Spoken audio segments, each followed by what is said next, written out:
সংস্কার একটি চলমান প্রক্রিয়া, তাই সবার আগে নির্বাচন কমিশন সংস্কারের মাধ্যমে অবাধ, সুষ্ঠু ও নিরপেক্ষ নির্বাচনের আয়োজনের আহ্বান জানিয়েছেন বিএনপির জাতীয় নির্বাহী কমিটির সদস্য শামসুল আলম।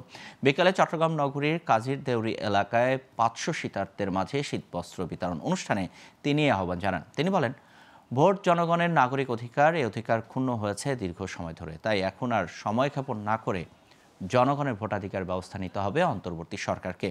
জামাল খান ওয়ার্ড বিএনপির সাবেক সহসভাপতি কাজী শাহজাহানের সভাপতিত্বে ও কোতোয়ালী থানা বিএনপির নেতা তৌহিদুস সালাম নিশাদের সঞ্চালনায় আরও বক্তব্য দেন কাজী শাহাদাত হোসেন, চট্টগ্রাম মহানগর বিএনপির যুগ্ম আহ্বায়ক শওকত আজম খাজা, বিএনপি নেতা শিহাবুদ্দিন মবিন, কোতোয়ালী থানা বিএনপি নেতা আক্তার খান।